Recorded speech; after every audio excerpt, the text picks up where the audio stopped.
بسم الله الرحمن الرحيم. كنا عملنا فيديو على لو الأحاد أو الوانس بتاعي 5 وعملنا فيديو تاني لو التنس لو العشرات هو اللي 5، وقلناها بطريقة سهلة بطريقة الحساب الذهني. قلنا إن أنت أول شيء ال5 دي يبقى الوانس والتنس يعني الأحاد والعشرات هيبقى 25 يعني لازم يحتلوا المكانين الأحاد والعشرات. بعد كده قلت لك اضرب ال6 في العدد اللي بعديها، يعني 7 في 6 ب 42 بس كده يبقى طلعت 5225. طيب هنا العكس بقى، لو التنس لو العشرات هي اللي 5 برضو كده هنضرب 36 يعني 36. بعد كده قلت لك ايه؟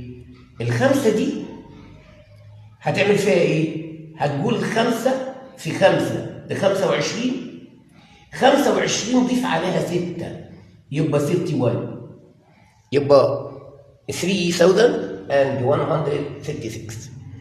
ودي خاص بالخمسه بس، كلام عربي. لما يكون لأحد 5 ولا 5 بس عشان الناس علقت في التعليقات والانتقاءات خاصه دول بس. ففي ناس طلبت مني معلش اني لو الاعداد اللي فوق ال100 قلت اوكي يلا ما نعمل بقى الفيديو وانا اسف على التاخير. لو قال لي 109 او 109 سكوير او باور 2 نفس الكلام اللي قلناه هنا هنقوله هنا، يعني 9 في 9 يبقى 81 يعني 81. بعد كده كلمتين ونص هتجمع 109 زائد 9 109 زائد 9 يعني 118 اهو 118 وخلص. يبقى هنا 11881 ماشي الطريقه بقى مفيش مشكله. يعني هنا تبقى 49 يعني 49 و107 زائد 7 يبقى 114 114. طب هنا نفس الكلام ال5 تبقى 25 اهي و105 زائد 5 يبقى 110 وخلصنا. طيب هنا بقى إيه؟ يعني ما نعمل 2 دبل 2 او 2 تايمز 2 تديني 4. خلي بالك لازم الاحاد والعشرات يكونوا مليانين، يبقى حضرتك حط 0 و102 و2 تبقى 104 104 اهو 10404.